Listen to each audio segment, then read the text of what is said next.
Hello students, NS तथा GM classes में आपका स्वागत है। इस क्लास में हम प्रॉब्लम सोल्व करेंगे। जो हमारे काफी सारे भैया बहना हैं जिन्होंने कमेंट्स करके व्हाट्सएप पे मैसेज करके बताया है कि सर हमें इस टॉपिक में अभी प्रॉब्लम है, तो उस प्रॉब्लम को सोल्व करते हैं।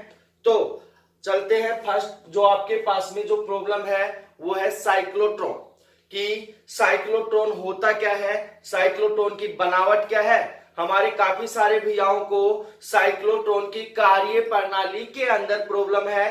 कार्य जो साइक्लोट्रॉन है, साइक्लोट्रॉन किसे कहते हैं, साइक्लोट्रॉन का सिद्धांत क्या है, साइक्लोट्रॉन की बनावट क्या है, इसमें कोई प्रॉब्लम नहीं है, परंतु कार्य प्रणाली के अंदर क्या है, प्रॉब्लम है।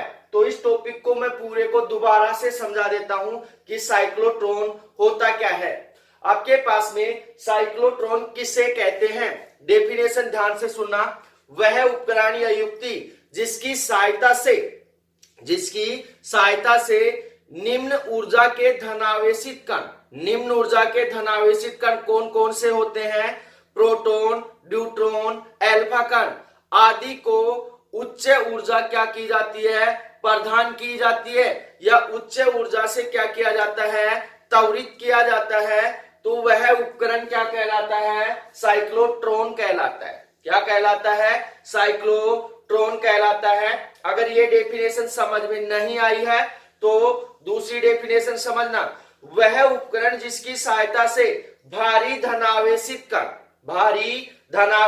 कण, अब आपके पास में भारी धनावेशित कण कौन कौन से हैं, वही आपके पास में प्रोटॉन, न्यूट्रॉन, अल्फा कण आदि को क्या किया जाता है, उच्च गतिज ऊर्जा प्रदान की जाती है। उच्च गतिज ऊर्जा प्रदान की जाती है, उसे क्या कहते हैं, उस उपकरण को साइक्लोट्रॉन कहते हैं। अब भारी धनावेशित कणों को उच्च गतिज ऊर्जा कैसे प्रदान की जाती है, इसके बारे में अभी हमें पढ़ेंगे। तो अब अगला जो टॉपिक आपके पास में वो है आपके पास में साइक्लोट्रॉन का सिद्धांत। साइक्लोट्रॉन का सिद्धांत तो ध्यान से समझना भाई, साइक्लोट्रॉन का सिद्धांत क्या कहता है।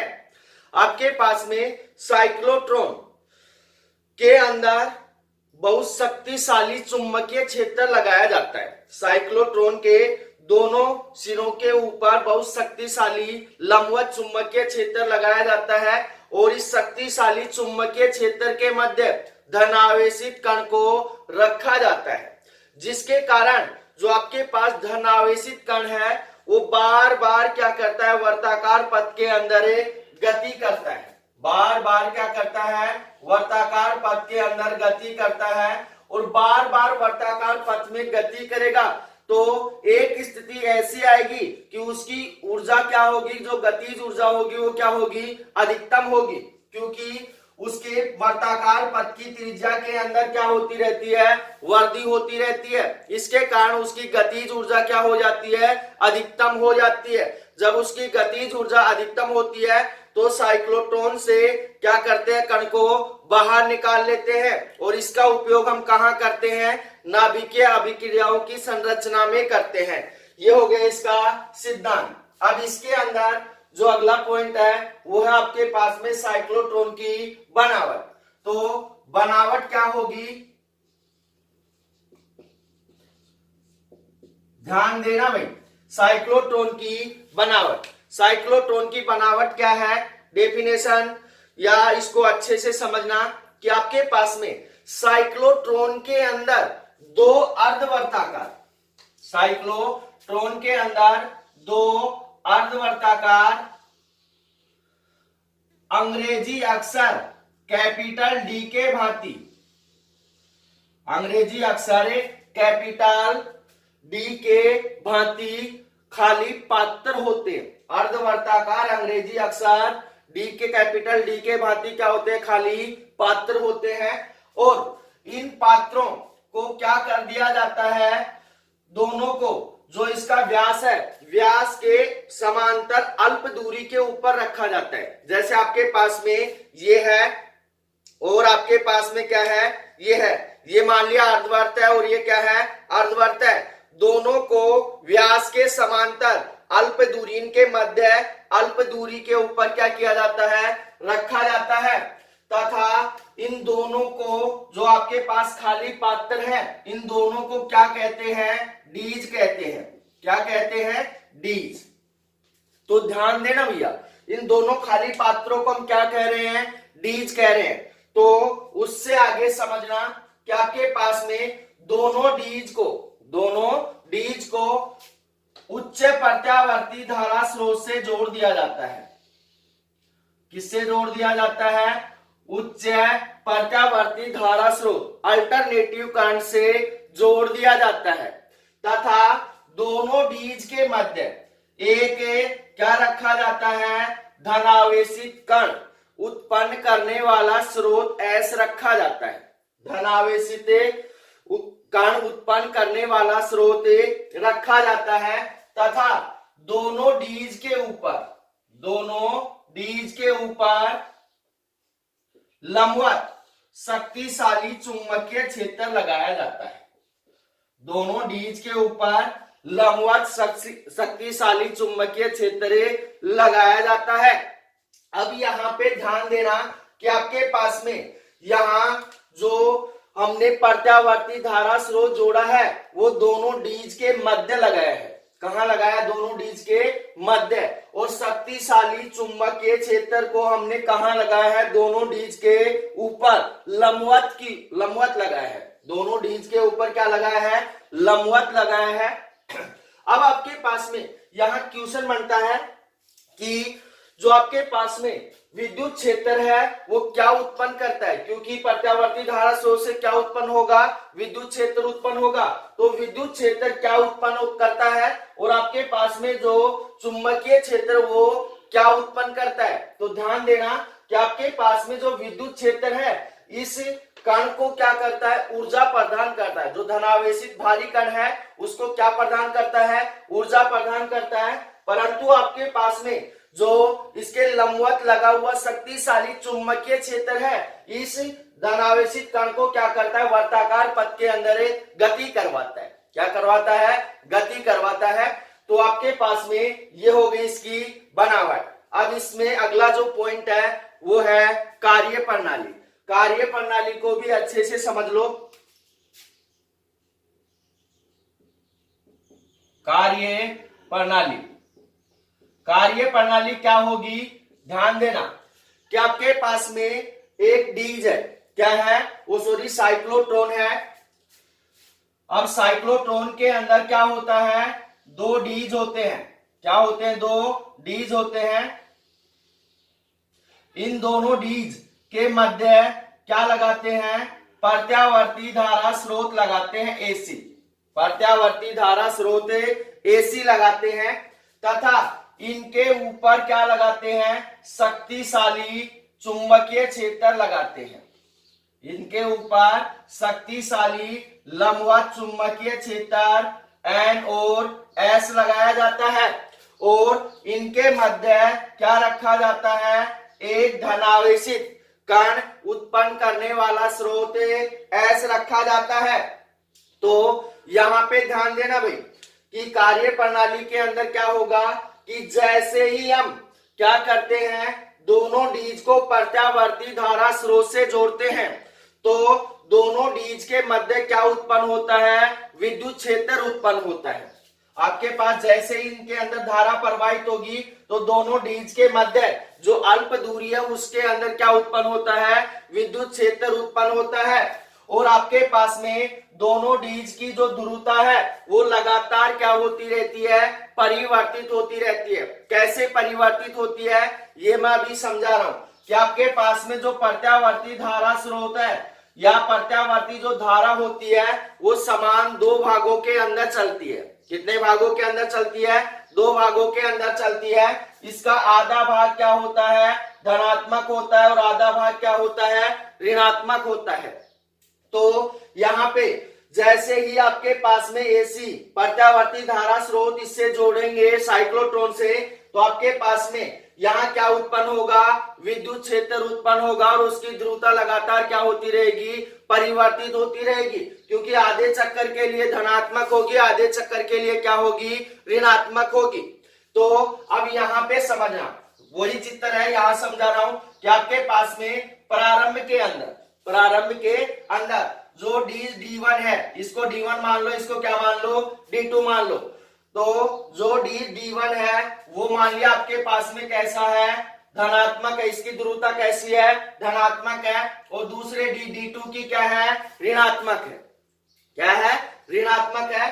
तो यहाँ पे अच्छे से समझना भाई कि आपके पास यहाँ पे कौन सा कण रखा हुआ है, धनावेशित कण रखा हुआ है। क्या रखा हुआ है, धनावेशित कण रखा हुआ है। और इस साइड आपके पास कौन सा चार्ज है, धनावेश है। क्या है, धनावेश है। तो आपके पास धनावेश के मध्य क्या होता है, प्रतिघर्षण होता है। तो यहां से आपके पास में जो धनावेशित कण है वो क्या होता है, D2 की सतह के ऊपर आ जाता है, D2 की तरफ क्या हो जाता है, आकर्षित हो जाता है, क्योंकि D2 की ध्रुवता क्या है, ऋणात्मक है। उसके पश्चात आपके पास में हमने D2 के ऊपर क्या लगा रखा है, एक शक्तिशाली लंबवत चुंबकीय क्षेत्र लगा रखा है। एक क्या लगा रखा है, शक्तिशाली लंबवत चुंबकीय क्षेत्र लगा रखा है। तो आपके पास में ये जो लंबवत चुंबकीय क्षेत्र है ये इस कण को क्या करता है, वर्ताकार पथ के अंदर एक गति करवाता है। तो आपके पास ये कण वर्ताकार पथ में गति करता हुआ कहां पहुंच जाता है, D2 की दूसरी सतह के ऊपर पहुंच जाता है। तो ये कण जैसे ही D2 की दूसरी सतह के ऊपर पहुंचता है तब क्या होता है, दोनों डीज की ध्रुवता क्या हो जाती है, परिवर्तित हो जाती है, क्योंकि आधा भाग कंप्लीट हो गया है। तो ध्रुवता परिवर्तित होगी तो D1 क्या हो जाता है, ऋणात्मक, और D2 क्या हो जाता है, धनात्मक। तो यहां जैसे ही धनात्मक होगा तो यहां से जो धनावेशित कण है, विद्युत क्षेत्र, इसके मध्य क्या लगा हुआ है, विद्युत क्षेत्र लगा हुआ है। विद्युत क्षेत्र को पार करता हुआ कहां पहुंच जाता है, D1 की दूसरी सतह के ऊपर पहुंच जाता है। अब आपके पास जैसे ही D1 की दूसरी सतह के ऊपर पहुंचेगा, अब यहाँ विद्युत क्षेत्र इस कण को क्या प्रदान कर रहा है, ऊर्जा प्रदान कर रहा है। तो यहां जैसे ही D1 की दूसरी सतह के ऊपर पहुंचेगा, D1 के ऊपर भी हमने क्या लगा रखा है, शक्तिशाली लंबवत चुंबकीय क्षेत्र लगा रखा है। इस कारण से यह कण वर्ताकार पथ के अंदर गति करता हुआ क्या करता है, D1 की दूसरी सतह के ऊपर पहुंच जाता है। उसी समय दोनों डीज की ध्रुवता क्या हो जाती है, परिवर्तित हो जाती है। ये कैसा हो जाएगा, धनात्मक, और ये कैसा हो जाएगा, ऋणात्मक हो जाएगा। अब आपके पास D1 डीज क्या है, धनात्मक है। तो फिर यहां से ये कण विद्युत क्षेत्र को पार करता हुआ, अब एक चक्कर को पूरा करने में कितनी बार विद्युत क्षेत्र को पार कर रहा है, 2 बार विद्युत क्षेत्र को पार कर रहा है। फिर यहाँ विद्युत क्षेत्र इसको ऊर्जा प्रदान करेगा, फिर कहां चला जाएगा, D2 की सतह के ऊपर चला जाएगा। फिर आपके पास D2 के ऊपर आपने क्या लगा रखा है, शक्तिशाली लंबवत चुंबकीय क्षेत्र लगा रखा है। इस कारण से ये बार बार वर्ताकार पथ के अंदर गति करता हुआ क्या करता है, अधिकतम गतिज ऊर्जा प्राप्त कर लेता है। अधिकतम गतिज ऊर्जा क्या कर लेता है, प्राप्त कर लेता है। जब ये अधिकतम गतिज ऊर्जा प्राप्त कर लेता है, इसको क्या करते हैं, साइक्लोट्रॉन से बाहर निकाल लेते हैं। और इसका उपयोग मैंने बता रखा है कि साइक्लोट्रॉन का उपयोग हम कहां करते हैं। इस प्रकार से इसके अंदर ध्यान देना कि आपके पास में जो धनावेशित कण है, एक चक्कर पूरा करने में कितनी बार विद्युत क्षेत्र से ऊर्जा ग्रहण कर रहा है, 2 बार। कितनी बार, 2 बार। और आपके पास में जो लंबवत शक्तिशाली चुंबकीय क्षेत्र है वो क्या प्रदान कर रहा है, इसको वर्ताकार पथ के अंदर गति करा रहा है। इसके वर्ताकार पथ के अंदर क्या हो रही है, वृद्धि होती जा रही है। और जैसे जैसे वृद्धि होती जाएगी तो एक स्थिति ऐसी आएगी कि इसकी अधिकतम गतिज ऊर्जा हो जाएगी, और इसको क्या कर लेते हैं, साइक्लोट्रॉन से बाहर निकाल लेते हैं। और इसका उपयोग नाभिकीय संरचनाओं की अभिक्रियाओं के अंदर किया जाता है, या रेडियो एक्टिव पदार्थ उत्पन्न करने के लिए किया जाता है, या नए पदार्थों को संश्लेषित करने के लिए किया जाता है। ये हो गया आपके पास में साइक्लोट्रॉन की बनावट और ये प्रणाली सिद्धांत। तो अब इससे अगले वाला जो अपनी प्रॉब्लम है, काफी सारी भैयाओं ने कमेंट्स करके व्हाट्सएप करके बताया है, वो आपके पास में किसी क्षण चुंबक के द्विध्रुव आघूर्ण के कारण निरक्ष बिंदु पर उत्पन्न चुंबकीय क्षेत्र की तीव्रता बी का मान क्या करना है, हमें निकालना है। तो टॉपिक आपके पास में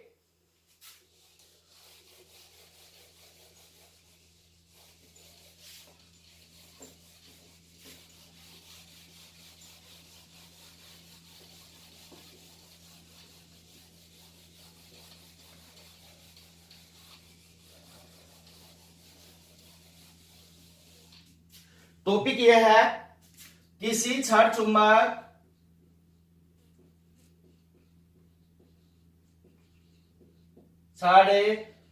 चुंबक के द्विध्रुव आघूर्ण के कारण चुंबक के द्विध्रुव आघूर्ण के कारण निरक्ष बिंदु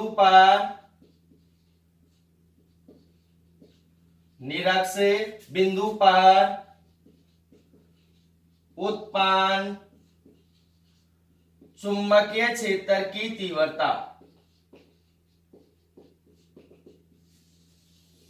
चुंबकीय क्षेत्र की तीव्रता। तो आपके पास में क्या होगा, डेफिनेशन अच्छे से समझना इसको, कि आपके पास टॉपिक को अच्छे से समझना है कि आपके पास में किसी क्षण चुंबक के द्विध्रुव आघूर्ण के कारण निरक्ष बिंदु पर उत्पन्न चुंबकीय क्षेत्र की तीव्रता क्या होगी। तो अब यहाँ पे माना आपके पास में क्या है, एक क्षण चुंबक है, क्या है, क्षण चुंबक है, जिसके कितने ध्रुव हैं, 2 ध्रुव हैं, एक ध्रुव S है और दूसरा क्या है, N है। अब आपके पास में इस क्षण चुंबक की प्रभावकारी लंबाई कितनी है, 2L है। इस क्षण चुंबक की प्रभावकारी लंबाई कितनी है, 2L है, और दोनों ध्रुवों की ध्रुव प्रबलता कितनी है, M है। अब आपके पास में ये क्षण चुंबक का क्या है, अक्ष है। तो मैं आपको अक्ष और निरक्ष दोनों बिंदु डिफाइन करने का तरीका बता देता हूं। माना आपके पास में क्या है, क्षण चुंबक है, तो इसकी लंबाई के अनुदिश जो अक्ष होगा वो आपके पास कौन सा होगा, अक्षीय रेखा होगी। क्या होगी, अक्षीय रेखा होगी। और इसकी लंबाई के लंबवत ऊपर की ओर या नीचे की ओर जो बिंदु होंगे वो आपके पास में निरक्षीय बिंदु होंगे। क्या होंगे, इसकी लंबाई के अनुदिश जो बिंदु होंगे वो अक्षीय बिंदु होंगे, और लंबाई के लंबवत या ऊपर या नीचे जो बिंदु होंगे वो कौन से बिंदु होंगे, निरक्षीय बिंदु होंगे। तो अब आपके पास में टॉपिक क्या कह रहा है, किसी क्षण चुंबक के द्विध्रुव आघूर्ण के कारण निरक्ष बिंदु पर उत्पन्न चुंबकीय क्षेत्र की तीव्रता। तो यहां ध्यान देना कि आपके पास में क्षण चुंबक के मध्य बिंदु O से, क्षण चुंबक के मध्य बिंदु O से R दूरी के ऊपर निरक्ष के ऊपर कोई बिंदु P स्थित है। R दूरी पर निरक्ष पर कोई बिंदु क्या है, P स्थित है, जहां चुंबकीय क्षेत्र की तीव्रता का मान क्या करना है, हमें निकालना है। तो यहाँ पे ध्यान देना कि आपके पास में क्षण चुंबक को क्या माना है हमने, मध्य बिंदु O माना है। तो आपके पास ये SO दूरी कितनी हो जाएगी, L हो जाएगी, और ON दूरी भी कितनी हो जाएगी, L हो जाएगी, क्योंकि हमने क्षण चुंबक की प्रभावकारी लंबाई कितनी मानी है, 2L मानी है।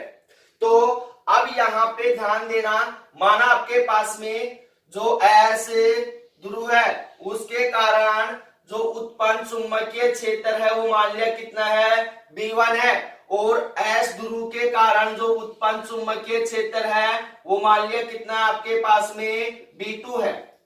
कितना है, B2 है। अब यहाँ पे ध्यान देना कि आपके पास में बिंदु P के ऊपर क्या है, ये अक्ष है, क्योंकि ये क्या है, चुंबकीय क्षेत्र क्षण चुंबक के क्या है, समांतर है। तो ये क्या हो गया, इसका अक्ष हो गया। तो आपके पास यहाँ पे ध्यान देना कि आपके पास में जो चुंबकीय क्षेत्र B1 है वो अक्ष के साथ कितना कोण बना रहा है, थीटा कोण बना रहा है। कितना कोण बना रहा है, थीटा कोण बना रहा है। तो थीटा कोण बनाएगा तो आपके पास में यहाँ इस चुंबकीय क्षेत्र B1 के कितने घटक होंगे, 2 घटक होंगे। कितने घटक होंगे, 2 घटक होंगे। जिस साइड थीटा बनता है उस साइड कोस थीटा, और जिस साइड थीटा नहीं बनता है उस साइड क्या होगा, साइन थीटा होगा। तो थीटा ऊपर की ओर बन रहा है, तो इस साइड कौन सा घटक हो गया, b1 कोस थीटा हो गया, और इस साइड कौन सा होगा, b1 साइन थीटा हो गया। इसी प्रकार आपके पास में जो चुंबकीय क्षेत्र b2 है वो भी आपके पास में क्या कर रहा है, इसके अक्ष के साथ कितना कोण बना रहा है, थीटा कोण बना रहा है, पर ये कोण क्या कर रहा है, नीचे बना रहा है। क्या कर रहा है, नीचे बना रहा है। इस कारण से इस साइड आपके पास कौन सा घटक होगा, b2 कोस थीटा होगा, b2 कोस थीटा होगा, और आपके पास में यहां नीचे की ओर क्या हो जाएगा, b2 साइन थीटा। यहां मैंने b2 साइन थीटा को नीचे की ओर क्यों ले लिया, क्योंकि जो कोण है b2 के कारण बनने वाला जो कोण है वो क्या है, अक्ष के नीचे है, अक्ष के क्या है, नीचे है। तो इस कारण से आपके पास में यहां पे ध्यान देना कि n ध्रुव के कारण उत्पन्न चुंबकीय क्षेत्र की तीव्रता कितनी है, b1 है। यहां पे लिख रहा हूं n ध्रुव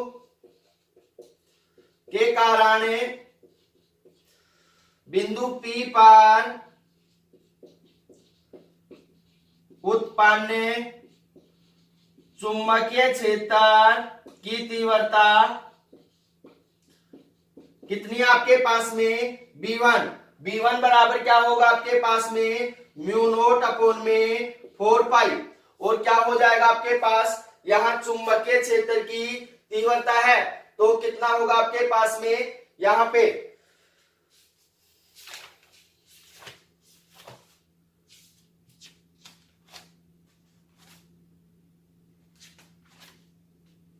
जो आएगा आपके पास में कितना मान है, b1 बराबर म्यू नोट अपॉन में 4 पाई m बटे कितना आएगा आपके पास में, r स्क्वायर। परंतु यहाँ पे जो दूरी है वो आपके पास कितनी है, np है, तो यहां लिखेंगे हमें np का होल स्क्वायर, np का होल स्क्वायर। तो ध्यान देना मैंने चुंबकीय क्षेत्र की तीव्रता निकलवा रखी है, b बराबर कितना होता है, म्यू नोट अपॉन में 4 पाई m बटे कितना होता है, r स्क्वायर। तो यहाँ पे आपके पास इस ध्रुव के कारण n ध्रुव के कारण उत्पन्न जो चुंबकीय क्षेत्र की तीव्रता है b1 बराबर कितना है, म्यू नोट अपॉन में 4 पाई m बटे np का होल स्क्वायर। अब यहाँ पे आपके पास में ये लंबाई कितनी है, l है, और आपके पास ये मान कितना है, ये लंबाई कितनी है, r है।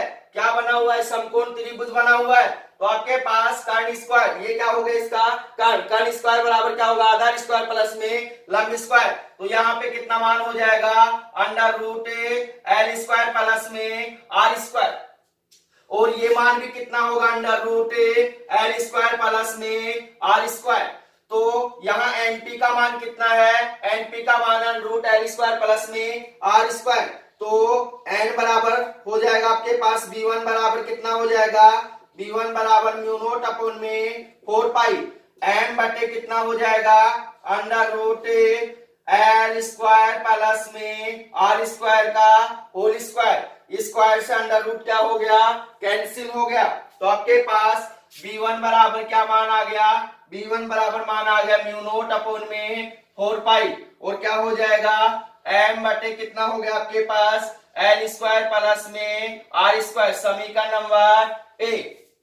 उसके पश्चात आपके पास में S ध्रुव के कारण बिंदु P पर उत्पन्न चुंबकीय क्षेत्र की तीव्रता कितनी है, B2 है। तो यहां लिखेंगे S ध्रुव के कारण बिंदु P पर उत्पन्न चुंबकीय क्षेत्र की तीव्रता, चुंबकीय क्षेत्र की तीव्रता कितनी है, B2। B2 बराबर क्या होगा, म्यू नोट अपॉन में 4 पाई, और कितना होगा m बटे दूरी कितनी है, SP। SP का मान कितना दे रखा है, under root r square plus में l स्क्वायर। तो कितना हो जाएगा, under root l square plus में r स्क्वायर की पावर कितनी हो जाएगी, 2। स्क्वायर से अंडर रूट क्या हो गया, कैंसिल हो गया। तो आपके पास B2 बराबर कितना हो गया, म्यू नोट अपॉन में 4 पाई, और कितना हो गया आपके पास में m बटे l स्क्वायर प्लस में r स्क्वायर, समीकरण नंबर 2। समीकरण 1 और समीकरण 2 के अंदर देखना भाई, b1 बराबर म्यू नोट अपॉन में 4 पाई m बटे l स्क्वायर प्लस में r स्क्वायर, B2 बराबर म्यू नॉट अपॉन में 4 पाई m बटे l स्क्वायर प्लस में r स्क्वायर। जब दोनों का RHS मान समान है तो LHS मान भी क्या होगा, समान होगा। तो आपके पास यहां लिखेंगे समीकरण 1 तथा समीकरण 2 से, समीकरण 1 तथा समीकरण 2 से क्या मान हो जाएगा भाई आपके पास B1 बराबर B2। अब आपने निकाल लिया B1 बराबर क्या है, B2 है। तो अब यहाँ पे ध्यान देना कि आपके पास में चुंबकीय क्षेत्र B1 के बिंदु P के ऊपर कितने घटक हैं, 2 घटक हैं, एक x अक्ष के अनुदिश, दूसरा y अक्ष के अनुदिश। उसी प्रकार आपके पास में चुंबकीय क्षेत्र B2 के भी बिंदु P के ऊपर कितने घटक हैं, 2 घटक हैं, एक x अक्ष के अनुदिश, दूसरा y अक्ष के अनुदिश। तो हमने निकाल लिया B1 बराबर क्या है, B2 है। तो यहाँ B1 साइन थीटा और यहाँ B1 साइन थीटा। अब आपके पास B1 साइन थीटा क्या है, ऊपर की ओर है, और B1 साइन थीटा क्या है, नीचे की ओर है। जब दोनों मान आपस में समान है परंतु दिशा के अंदर क्या है, एक दूसरे से विपरीत है, इस कारण से एक दूसरे को क्या कर देते हैं, निरस्त कर देते हैं। तो आपके पास जो परिणामी चुंबकीय क्षेत्र है वो किसके अनुदिश प्राप्त होता है, B1 कोस थीटा और B2 कोस थीटा के अनुदिश प्राप्त होता है। और ये दोनों आपके पास क्या होते हैं, जुड़ते हुए चले जाते हैं। इसलिए आपके पास में जो परिणामी चुंबकीय क्षेत्र होगा B बराबर कितना होगा, B1 कोस थीटा प्लस में B2 कोस थीटा। अब आपके पास B1 बराबर क्या है, B2 है। तो चाहे B1 बराबर B2 रख दो या B2 बराबर B1 रख दो, तो B बराबर कितना हो जाएगा, B1 कोस थीटा प्लस में B1 cos theta. B1 cos theta plus में B1 कोस थीटा कितना हो जाएगा, 2B1 कोस थीटा। तो यहां लिख रहा हूं मैं। तो आपके पास क्या हो गया, B बराबर जो मान आया है 2B1 कोस थीटा। आ गया समीकरण नंबर 3, समीकरण नंबर 3। अब उससे आगे ध्यान से समझना कि आपके पास में B1 का मान किसके अंदर है, समीकरण 1 के अंदर है, परंतु कोस थीटा का मान यहाँ पे अवेलेबल नहीं है। तो चाहे यहाँ पे त्रिभुज एस पी ओ ले लो या त्रिभुज एन पी ओ ले लो, कोई प्रभाव नहीं पड़ेगा। तो यहां ले रहा हूं मैं त्रिभुज एस पी ओ में क्या होगा आपके पास, कोस थीटा। कोस थीटा किससे होगा, लाल बटे कक्का से। क्या होगा, आधार बटे करण। आधार कितना है, L, करण कितना है, under root L square plus में R स्क्वायर। तो कितना हो जाएगा, L बटे अंडर रूट कितना हो जाएगा, L स्क्वायर प्लस में R स्क्वायर। तो यहां लिखेंगे समीकरण 1 तथा कोस थीटा का मान समीकरण 3 में रखने पर। तो यहां लिखेंगे समीकरण 3 से समीकरण 1 के अंदर किसका मान है, B1 का। तो यहां से रब कर रहा हूं मैं। तो क्या मान होगा भाई आपके पास में, B बराबर हो जाएगा आपके पास में कितना होगा, 2 इंटू B1 का मान कितना है, म्यू नोट अपॉन में 4 पाई m बटे कितना हो गया, L स्क्वायर प्लस में R स्क्वायर, और इंटू कोस थीटा का मान कितना है, L बटे कितना हो गया, under root L square plus में R स्क्वायर। अंडर रूट हटाएंगे तो पावर कितनी होगी, 1/2 होगी। तो B बराबर कितना हो जाएगा, 2 मल्टीप्लाई म्यू नोट अपॉन में 4 पाई, और कितना हो जाएगा m बटे L स्क्वायर प्लस में R स्क्वायर की पावर कितनी है, 1 है।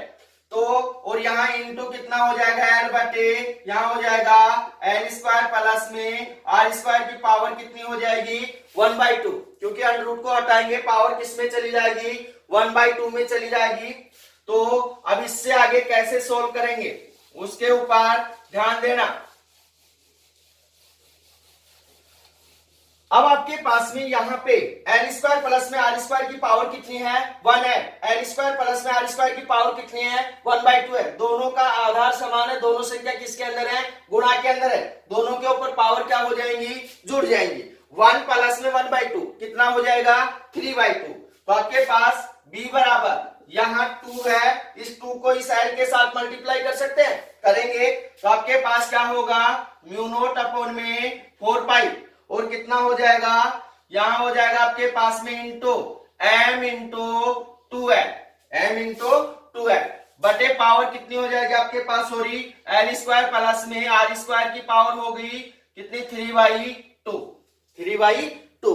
तो यहां पे ध्यान देना कि आपके पास m इंटू 2l, चूंकि m बराबर हो जाएगा m इंटू 2l, क्या है, चुंबकीय द्विध्रुव आघूर्ण है, तो m इंटू 2l का मान उठाकर यहां डालेंगे तो b बराबर क्या हो जाएगा, म्यू नॉट अपॉन में 4 पाई m बटे कितना आ गया, l स्क्वायर प्लस में r स्क्वायर की पावर कितनी हो गई, 3/2। तो यहां पे ध्यान देना आपके पास में, यदि जो बिंदु P है वो क्या है, बहुत अधिक दूरी के ऊपर है, तो R का मान क्या है, बहुत अधिक है, किससे, L से। तो यहां लिख रहा हूं R बहुत बड़ा है, किससे, L से, तो R स्क्वायर लमसम किसके बराबर, ओ सॉरी L स्क्वायर किसके बराबर होगा, आपके पास में 0 के बराबर होगा। तो B बराबर कितना हो जाएगा, म्यू नॉट अपॉन में 4 पाई और कितना होगा m बटे, यहाँ पे हो गया 0 का स्क्वायर प्लस में r स्क्वायर की पावर कितनी होगी, 3/2।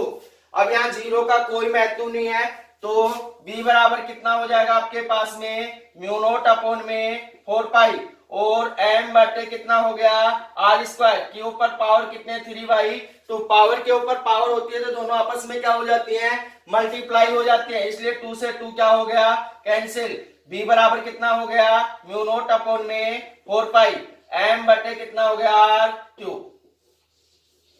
यहाँ कैपिटल M है भाई, चुंबकीय द्विध्रुव आघूर्ण। तो ये हो गया आपके पास किसी क्षण चुंबकीय द्विध्रुव आघूर्ण के कारण उत्पन्न चुंबकीय क्षेत्र की तीव्रता। अब हमारे एक भैया को और प्रॉब्लम है, वो है आपके पास टॉपिक चुंबकन क्षेत्र की तीव्रता। तो अब आपके पास चुंबकन क्षेत्र की तीव्रता क्या होती है उसको अच्छे से समझना।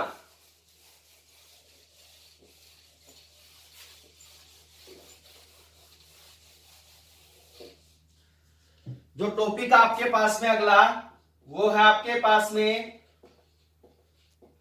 चुंबकन क्षेत्र की तीव्रता, और उसको हम प्रदर्शित करते हैं आई से। तो चुंबकन क्षेत्र की तीव्रता की डेफिनेशन क्या होगी, ध्यान से समझना। जब किसी पदार्थ को चुंबकीय क्षेत्र के अंदर रखा जाता है, जब किसी पदार्थ को चुंबकीय क्षेत्र के अंदर रखा जाता है, तब वह पदार्थ क्या हो जाता है, चुंबकित हो जाता है।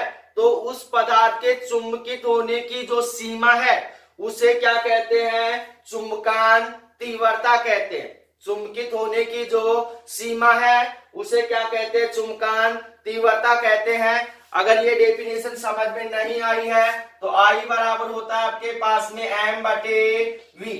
तो इस डेफिनेशन से हम निकाल सकते हैं कि आपके पास में चुंबकन तीव्रता की डेफिनेशन क्या होगी।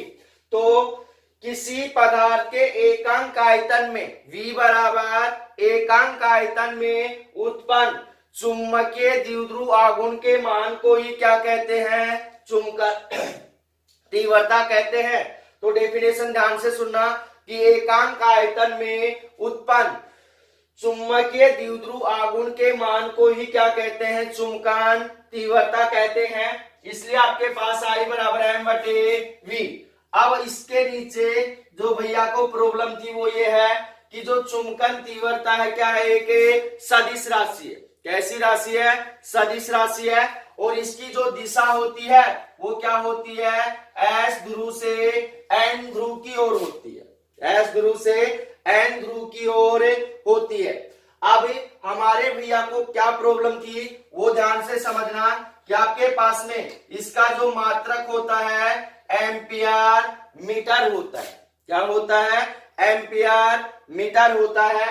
तो एम्पियर मीटर क्यों होता है उसको अच्छे से समझ लेना, इसी में उन्हीं को प्रॉब्लम थी। तो आपके पास में यहाँ पे ध्यान देना, आई बराबर क्या है, द्विध्रुव आघूर्ण बटे आयतन।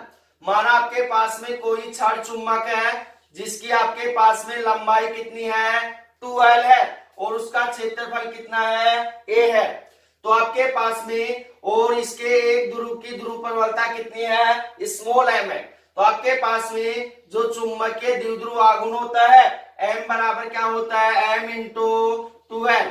दोनों ध्रुवों में से एक ध्रुव की ध्रुव प्रबलता तथा प्रभावकारी के लंबाई के गुणनफल को क्या कहते हैं चुंबकीय द्विध्रुव आघूर्ण कहते हैं। अब आपके पास इसका आयतन क्या हो जाएगा आपके पास में क्षेत्रफल गुणा लंबाई, क्षेत्रफल गुणा लंबाई। तो आपके पास क्षेत्रफल कितना दे रखा है a, लंबाई कितनी दे रखी है 2 है। तो v बराबर क्या हो जाएगा a गुणा 2 है, a गुणा 2 है। तो ये दोनों मान उठाकर यहां डालेंगे तो आपके पास i बराबर कितना होगा m इंटू 2L बटे कितना हो जाएगा a इंटू 2L, 2L से 2L कैंसिल। अब आपके पास में जो चुंबकीय द्विध्रुव होता है और उसके या ध्रुव प्रबलता होती है उसका मात्रक कितना होता है। यहाँ I बराबर कितना बच गया आपके पास में m बटे a। m क्या है ध्रुव प्रबलता है, ध्रुव प्रबलता का मात्रक क्या होता है एम्पियर मीटर होता है। तो I बराबर हो गया एम्पियर मीटर। क्षेत्रफल का मात्रक क्या होगा मीटर स्क्वायर, क्या होगा मीटर स्क्वायर। तो मीटर स्क्वायर से मीटर क्या हो गया कैंसिल हो गया। तो I बराबर कितना आ गया ampere per metre, ampere per metre. तो ये हो गया आपके पास में चुंबकन क्षेत्र की तीव्रता। किसी भी भैया बहना को कोई प्रॉब्लम है तो आप व्हाट्सएप पे या कमेंट्स करके बता सकते हैं, उसका सॉल्यूशन कर दिया जाएगा। तो मिलते हैं अगली क्लास में, धन्यवाद।